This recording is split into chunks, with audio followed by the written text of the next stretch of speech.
This is Chushogi, the middle-sized variant of shogi, dating from early 14th century. I think initially as an alternative to dai shogi. It was still commonly played even a century ago, but it seems to have faded at about World War II, despite some strong shogi players advocating for it, and crediting it even for their styles of play. At this point, it's rarely played in Japan, as far as I understand. It's more popular in the West. It's up to us to keep this game going. This piece set, by the way, is non-standard. I'm gonna link the style in the description. It's not on Shogi yet, but there's an inside image on what that looks like for now. I was hoping to simply delete the pentagons from the international set and then enlarge them, but the SVGs were very poorly done. Like, there were way too many nodes, for example, and it didn't understand what a stroke was. So I actually had to retrace everything. So now we can actually fill them and manipulate the stroke width. Also, I had to redraw some pieces since I guess maybe they looked okay when they were too small to see properly. Like this Phoenix, for example, it's the only raw tracing left. It looks just barely acceptable. I don't love it, but kind of done drawing stuff for now. This snake over here, for example, not great, but you know, we take it. I think it's okay for a first go at it. Yeah, now I can leverage mirror effects, cloning, and batch export to auto-generate the white pieces here. Alright, so this game, I found this. I asked for Shiba Mizo for his best games. He was a bit slow to reply, so in the meantime I found this game. This little Kifu from 1915. They're very rare. Like I said, they're not. This game isn't really played in Japan since World War II. But this was a 7-dan versus an 8-dan here. Katsura Matsunosuke versus Kimii Kanejiro. We're watching it from Kimii's perspective. So played January 10th, 1915. Here we go. Apparently the source is Records of Chushogi Volume 1, compiled and edited by Nobu Okano. You have the full idea of where this game comes from. By the way, you might be tempted to think that you were just shuffling pieces around, but actually every move is extremely important, often for very subtle reasons. In fact, I've noticed a lot of chess games are self-destructive, like one person is going to damage their own position. So that is your fair warning to not randomly make moves. Make sure not to get too stuck or anything like that.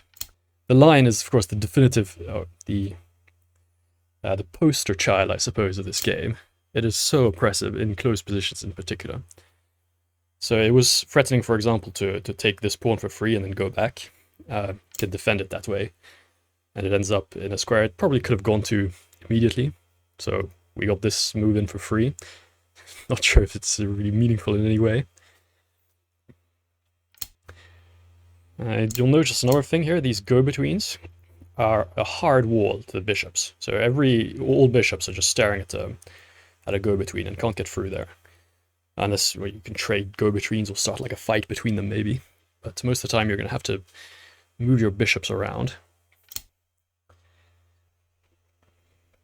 It's also interesting to close this off immediately. For the reason that the go-between's blocking the pawn, I don't think you're that worried about blocking your own bishops.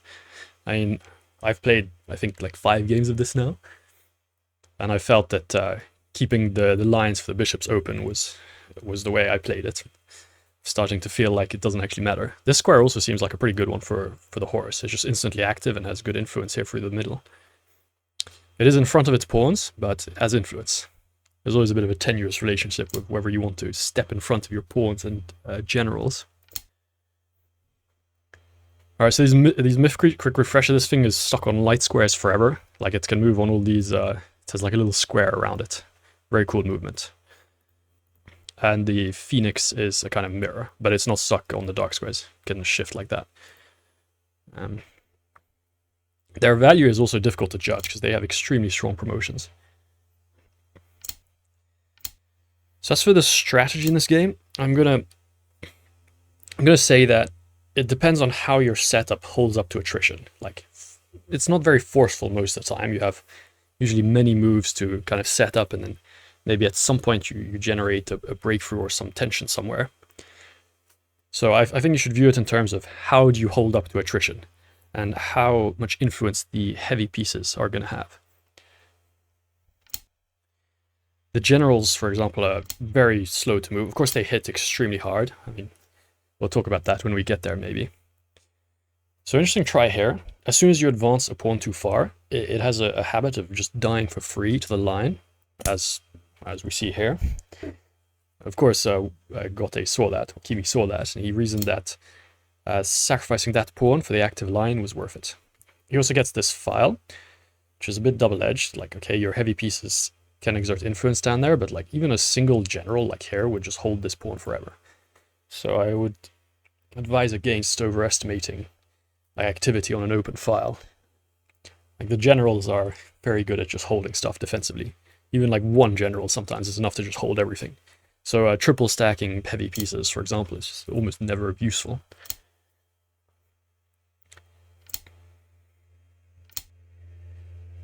Alright, so both of them actually put their horses on the same square out here. That makes, maybe this is where they belong. It's interesting to see. I have rarely seen that. And so based on the fact that the copper has the weakest mobility, it also has the strongest attack, because no one wants to trade for it. So putting a copper right in the middle of the board doesn't make a lot of sense. But you need to be a little bit careful, because its inability to maneuver also means that the setup here is rather stuck now. It can retreat here, and that's it. Right? It covers these free squares extremely well, but it's kind of just a brick. It's not really moving ever again. So maybe centralizing both coppers would be too much, but a single one, sure. So this is already a little bit of a non-standard here with this wide open file. So it's interesting to see that, of course, you need to prevent this pawn from advancing straight forward. I mean, advancing through a line is never really a thing. You have to push the line away first, which is also very hard to do. But we gave that pawn in order to get line activity, which is always extremely valuable. Yeah, hiding the queen away on the back rank is pretty funny. It's a bit of a staple of this game, as far as I can tell. Like, the queen is just a bit in the way of all the weaker pieces. It doesn't want to fight directly, or get its hands dirty, so to speak. It just wants to wait until the board opens up, and then exert massive influence on this 12 by 12 board. For now, it already has pretty decent influence here, supporting that, and this as well. So it's just out of the way. You see it quite often. In fact, the Sente did that as well.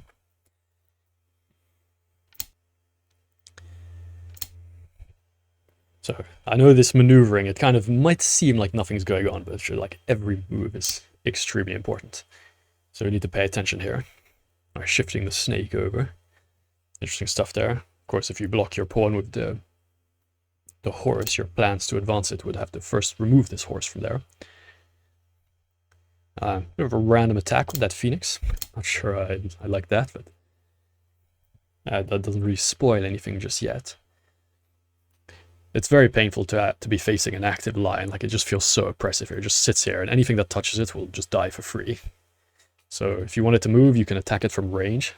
It's also rarely accomplishes anything. I mean, when the position is extremely stuck and the line starts running out of squares, that can be one way to just turn up the pressure very quickly. You just force the line away, then yours hops forward a bit.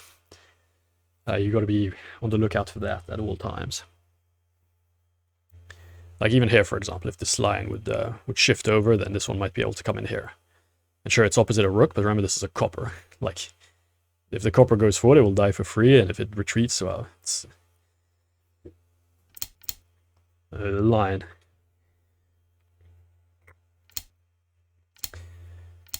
Sending this leopard forward.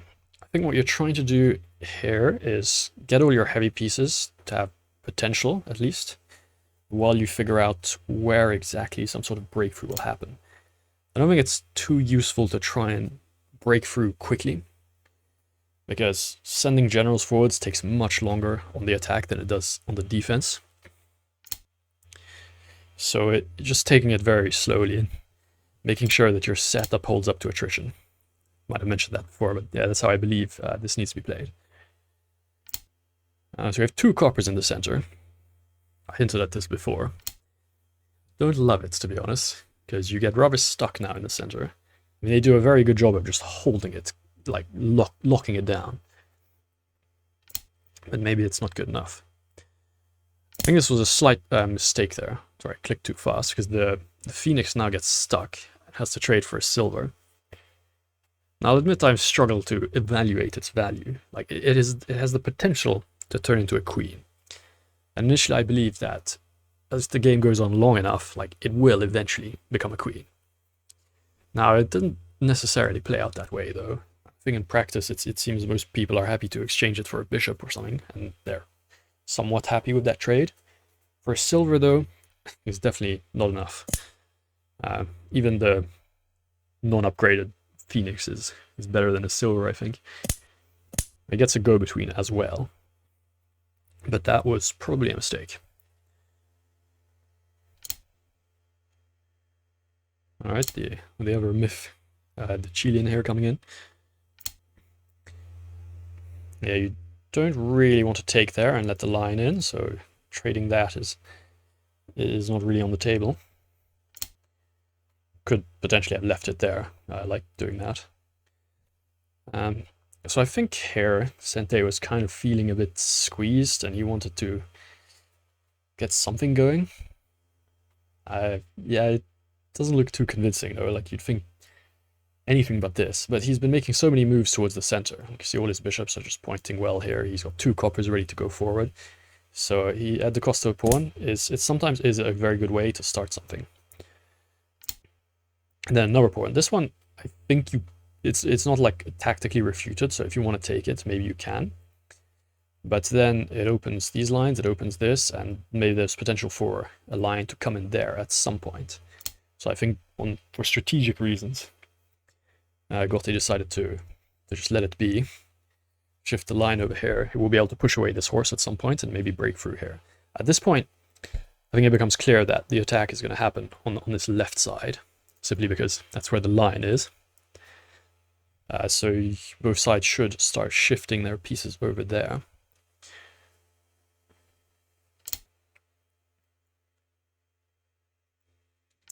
Yeah, the copper does get to go through now.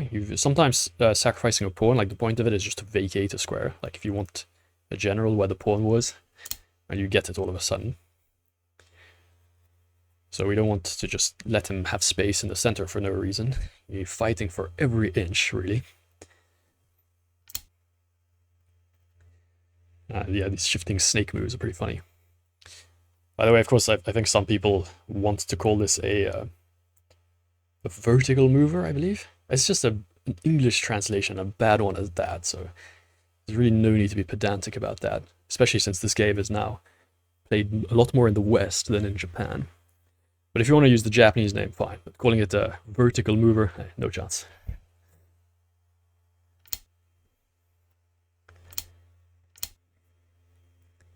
Alright, so we're setting up a pretty safe king here. These blind tigers are awful on the attack because they're blind to the square right in front of them. If you put 2 of them next to each other, they sort of cover for each other.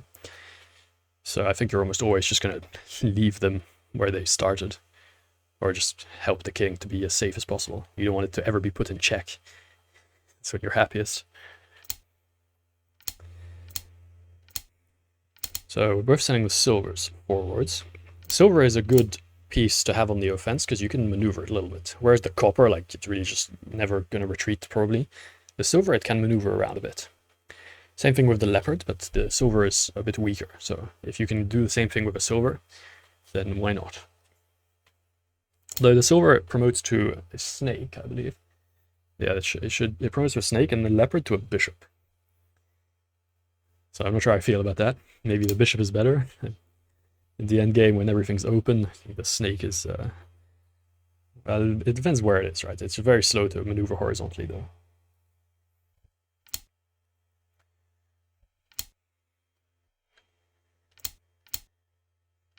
Okay, so now I mentioned that the fight was going to happen on the left. Of course, I've seen this game before, and I know that Gotti does an extremely good job of sending most of his pieces to the left while keeping a skeleton crew on the right to defend it. So we can try to evaluate what is the effectiveness of this setup. And with that in mind, like, it's hard to do because you don't know exactly where things are going to open up. And that is something I think you just need experience to figure out. So I have to struggle to commentate on that. But I know that we have a little bit more space here, and we have the active line, and we have our pieces going the right way. So all of that makes a ton of sense. Like even our queen here, I think we'd rather have it here. Like this one still influences this side of the board. You don't want to forget about that. Same with this bishop, but it's maybe not as great as this. Of course, a lot of it depends on the tactics.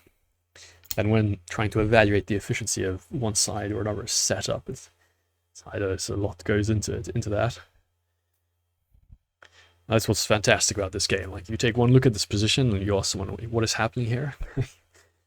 I don't know. It's very difficult to work it out. Like, as soon as there's actually some close hand-to-hand combat going on, I feel like it becomes a little bit easier to evaluate. But as you see, it takes a while to get that started.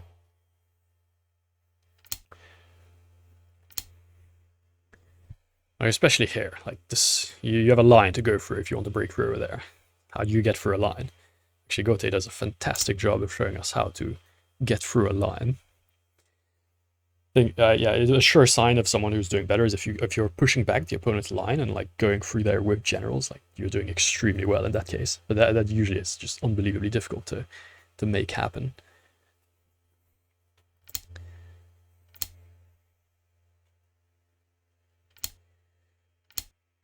Alright, so we need to pay attention to all the maneuvering here. It all does matter, of course. A bit of a mysterious little pawn advance there, must be said. There is no good engine for that. There is an engine, but it's not very good. Like, this is a nightmare for computers to analyze.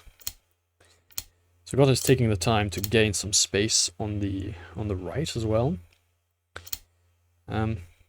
Might as well. Like, there's nothing happening on the left. Like, I think if anyone is going to break through there, it is Gote, simply because the line's position is inferior here.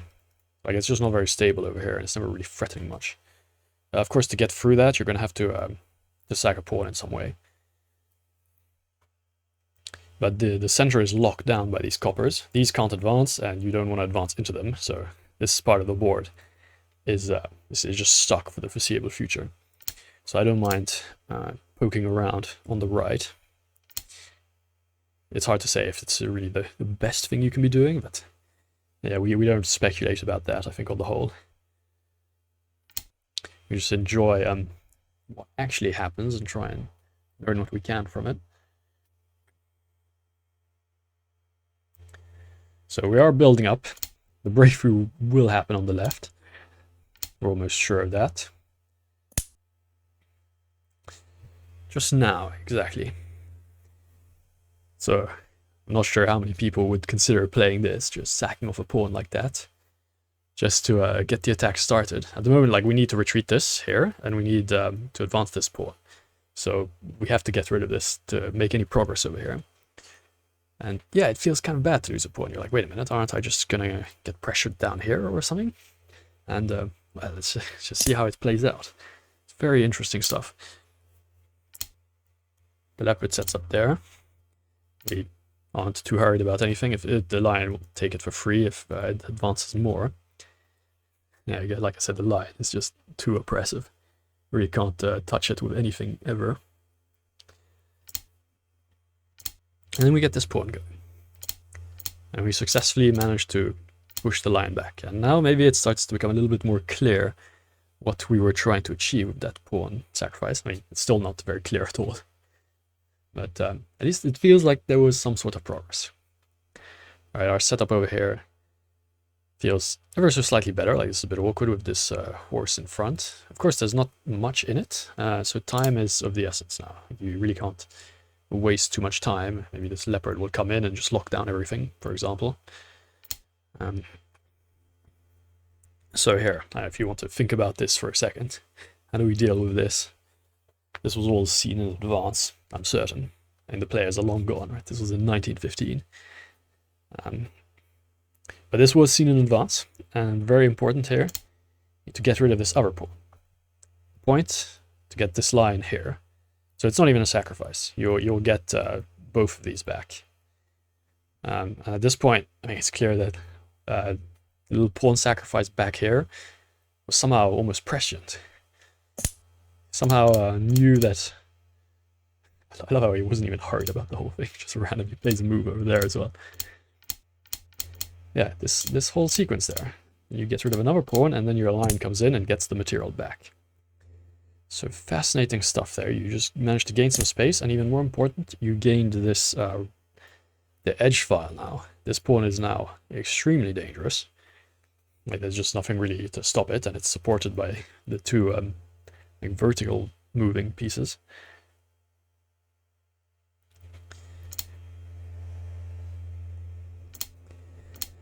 So we reach approximately this situation. We got our 2 pawns back. We can probably get this go-between at some point as well. For now, it's covered here, but you can see that this setup here for Sente is just extremely awkward. Like, he's not deciding what happens. If nothing else, that's always extremely unpleasant. So all of this was somewhat obvious until we reach a point where it stops being obvious, like maybe here. So taking this pawn, you weren't in a hurry because the bishop is pointing through there and you're helping it activate a bit. So the line wouldn't be too stable if it would take it and go back. Of course, this might even be an improved square. And now we reach a situation where, okay, it is clarified, essentially. The obvious moves have been played. Now we're back to maneuvering from this position.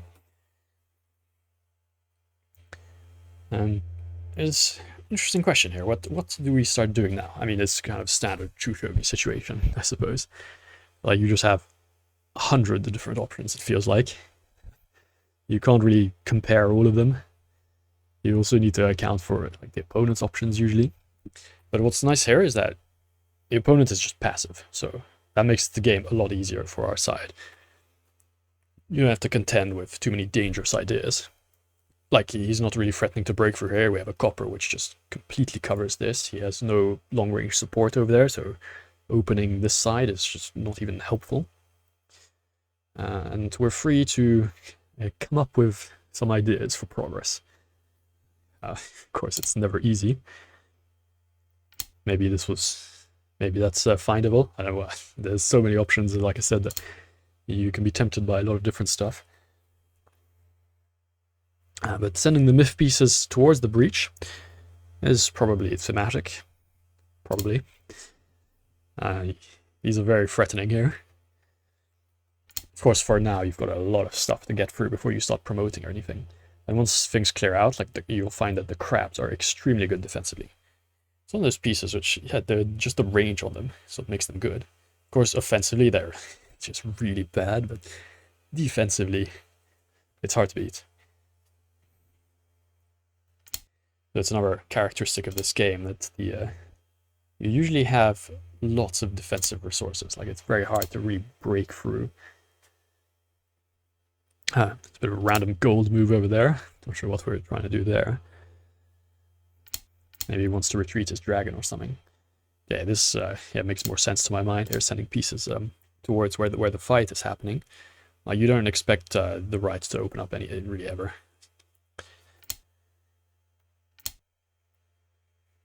Shifting the dragon up.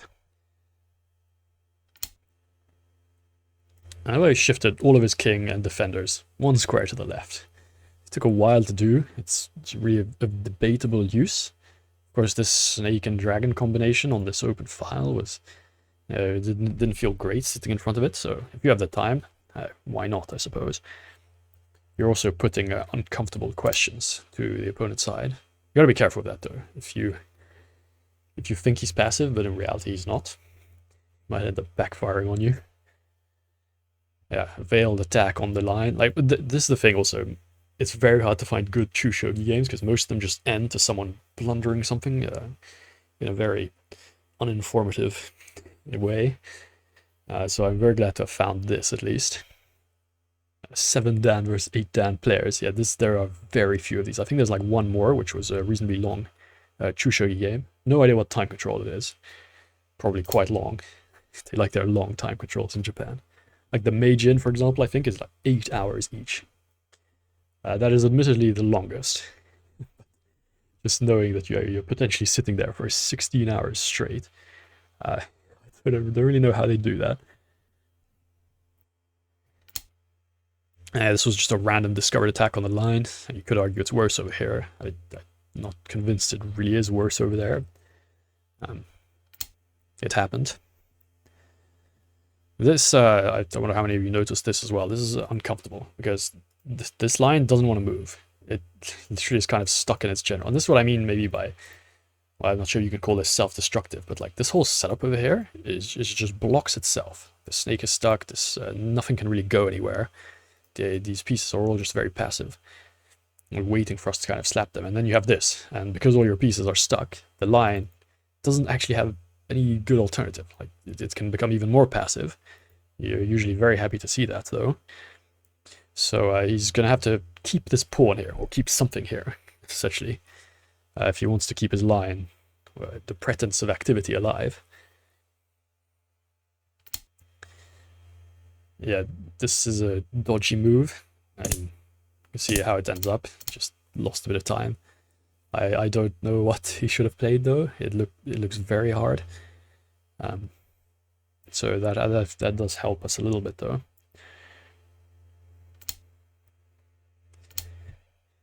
So we still need some maneuvering. We could of course advance this pawn, right, leveraging the pin on the line, but then it's a question like what exactly are we doing afterwards? So no need to rush with that. Of course you could stack a line behind it or something. Maybe it's progress. You can also look if you have more progress to make. Like for example, maybe preparing for your rooks to enter in here could be one possible idea.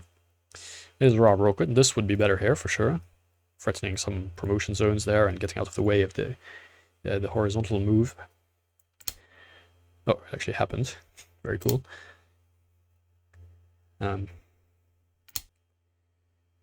That's he is actually sort of doing that. And now he decides it's time. I think there were probably... Yeah, I think he was a bit worried about Sente was making more useful moves, so he's like, okay, it's time. It's time to open things. Or to start something at least. Setting the goal towards the left, like everything's coming towards the left. Whereas on the opponent's side, he's just completely stuck. Like he could send things to the left as well, but then what? You just get even more stuck in a way. So this is what I mean by how subtly problems can start to compound. It's a good attempt to get activity. Of course, he has this way. The lion will always is just the strongest defender of anything. This might have been a slight miscalculation actually. Like going all the way back here, I think might have underestimated the strength of this move. Of course, it's a hard one to see because after that, we kind of have to give a dragon in this setting. All right, the rook attacks the dragon. It can't move. It also wants to keep this file, and we could block it, but we don't want to be passive. This is also needs to defend the line. It still would from here, but all of that looks very suspicious. So decided to just let that dragon bleed out, which is why I say that, yeah, maybe this could have been avoided. So we're starting to get some strong threats over there, like taking this pawn for free now that the line has been allowed to advance. So discovered attack on the line. Yeah, this is extremely unpleasant. The lion wants to stay here. It doesn't want to run off. But the only way to keep it there is to lose some material. So he tries that. Yeah, this pin is just so unpleasant. I think maybe he should have just left anyway. It also looked really bad though. So we got this. Now threatening the Chilean for free. He did get a tiny bit of material for his troubles though, so that's nice. So very important move here. We need to, we need to defend that with a rook. So we get a second rook in there. Everything else would be bad. Taking that would be quite bad because then the dragon would be fighting a queen. You would have to give him the file. It's never great. Defending it with a gold maybe wouldn't be horrific, but yeah, I mean this is clearly the best. So somewhat mysterious looking move. Very easily explained. It also looks like it blocks in this bishop and so on, but this bishop is already extremely active here, so you're kind of very happy with this setup here. Also, this is, it doesn't look like it now, but it actually does end up being relevant, that it defends this zone. It's a pretty good defense of, the entry.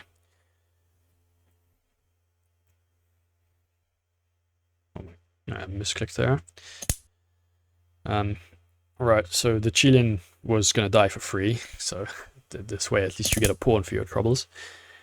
Yeah, it's not great when it comes down to that, that's for sure.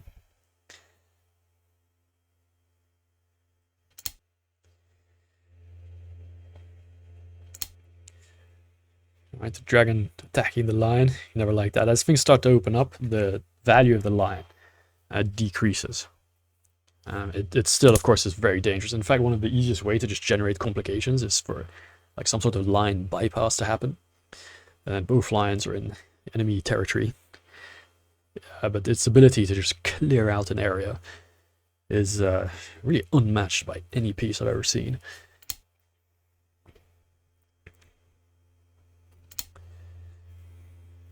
At this point, by the way, with no pawns as well, the character of the game changes quite a bit. And here I have like literally no experience because the game usually does not stay even for this long. This game didn't stay even either, by the way. So getting long Chushogi games is almost impossible. If the computer would be better at playing it, it would be very interesting to see what it comes up with. Yeah, this snake has taken a long route here. It moved, what is that, like six files just to be centralized. Giving up on ideas of breaking through over here. So I'm not sure how I feel about that. Of course it has awesome influence here. Like, what is that? That amount of squares controlled by a single piece. Very good stuff.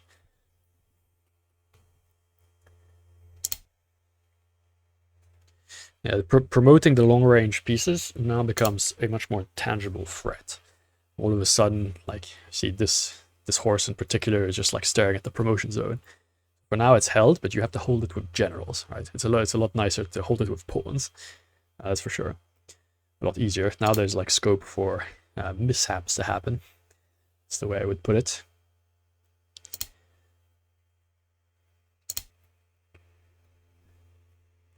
Now threatening the line and trying to activate that thing. I mean, the line was already in a bit of an uncomfortable position here, so I don't really love it.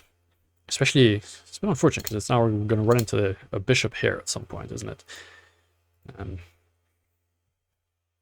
Copper trying to trade itself for silver. Love to see it.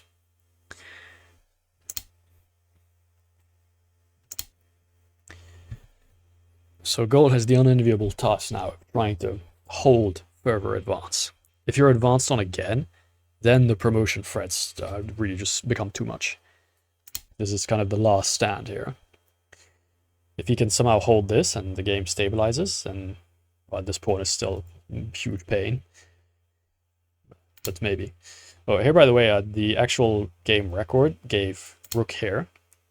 And in the prelude for the site where I found this, like, because this move will quickly become absurd as the game progresses, they suggested that perhaps an alternate rule set was in play to explain why, for example, a line will be hanging to it in the official transcript. I mean, I figured out that this was clearly the played move. I think it was just written wrong, as will become apparent. Yeah, of course, mistranscribing one move out of, what is this, 300 by one square. Could happen to anyone. Yeah. So we get the lion bypass going here, right, defended by this horse, which he placed there. And now you notice that, yeah, in the transcribed move, this would make 0 sense because it would just be a line for free. But of course, I'm certain that he played this. In fact, the next move it plays is it goes here. So this really is the only possible move that could have been played. All right, that silver was going to die for free to the line, so it steps out of that. You can see that the breach here is very much wide open at this point. You have to push a line away if you want to try and regain control of that. You never want to be in a situation where you have to push a line away, because it's usually impossible. Also, yeah, this was possible. It wasn't possible before because the rook could block it. Kind of forgot to mention also there was a line close. But now that would be a free rook, so he gets to make a dragon and then leave. Funny move. I love the crabs. They're amazing. He reasons that he was probably going to be threatened by a lion at some point. Yeah, White really making use of that range at this point, as it kind of heats up. That was maybe one of the last active pieces that that gold had there. And yeah, now the myth pieces running into the breach. Now you could consider taking that with the Chilin at this point, but it is very close to becoming a line, so I can understand. Probably more importantly, you want to keep, you don't want to block this file too much. You want to make use of it for yourself.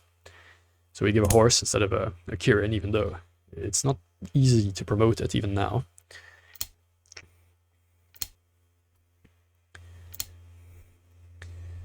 So now you have to be worried about the lion just like cleaning out this entire side.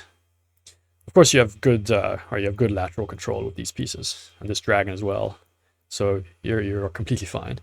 The setup makes sense here. The lion shouldn't be able to really kill anything, even if it penetrates deep in there. Of course, sometimes it can pick up these two pieces for free, and then this pawn becomes an issue. But of course, that takes so long. Meanwhile, the threat of the myth pieces promoting is a lot worse. Here we have our first whale. Pretty strong whale as well, because the lion wants to stay there for now. It wants to kind of take both these pawns, and then, well, this dragon would take that for free, right, with attack on the line. So yeah, is I guess the unfortunate situation where Sentei felt it was necessary to give a dragon for it. Yeah, it can't have been enjoyable to play that move. Now we get the white horse instead. And the lion gets in. Now you get to witness the ability of the lion to just clean out an entire zone. Of course, our lion also gets in, threatening 2 silvers at once. Okay, we get 1. And we come back. The long-range pieces now are becoming very annoying to the lion. Like, he just gets irritated all the time. So it's decided that it's just going to come back for the defense. There isn't really any chance of like cleaning out the king's generals. The lions are getting a lot weaker very quickly. It even has to retreat to the left, which is not really what it wanted. Perhaps it should stay deep near the promotion zone to help force things through there. We have to get through the crabs still. Crabs, last line of defense at this point. So threatening it gets a copper for free, of course. It threatens a snake as well. See how it's just cleared out this zone. Remarkable efficiency. So of course the strongest threats we can make are promoting the myth pieces. And this hawk as well. So a summary, this has line movement forwards, so it's also like very short-sighted forwards, which makes it worse than a queen. Especially there's like almost nothing it can attack forwards. Like having a bishop and a tiger. The only things. Everything else would just take it if it tried to use its line power on it. But so, I mean, it gains queen movement in every other respect, so clear improvement on being a horse.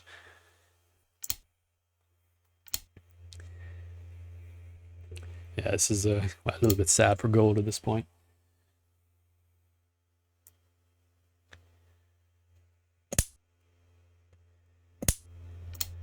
That was a bit of an unfortunate sequence, actually.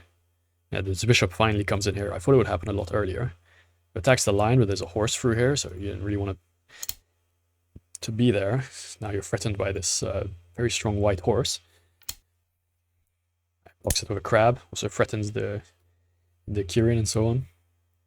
Interesting move here. So you can, at this point, alright, it undefended the line square. You could make a line. Maybe it's possible. In that case, maybe able to take this with his crab, and he would save his bishop. It's probably good as well, but maybe taking this bishop is even better. Because you're still threatening to make a line, so this move is probably forced, and then you get this horse as well. Yeah. I can't... Wait, what? I have no idea what that was. It's just losing an exchange. Like, it wasn't even threatened over there. Yeah, I don't know what the time control was at this point. I also know that anyone keeping count of the material at this point Oh, we have an eagle. So this has line movement diagonally. So it has some blindness diagonally, but this is already a lot better. There are more pieces like crabs and snakes and rooks and that can be threatened diagonally, and forks even.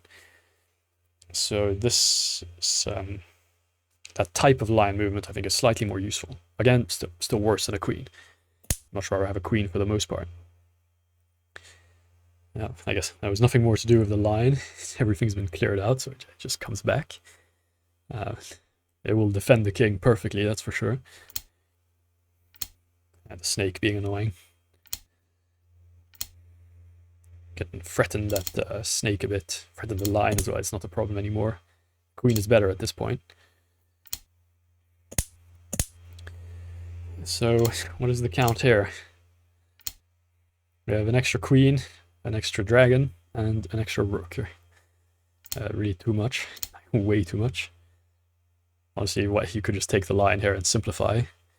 It would probably be more expedient, but sure, theoretically, the queen is slightly more valuable.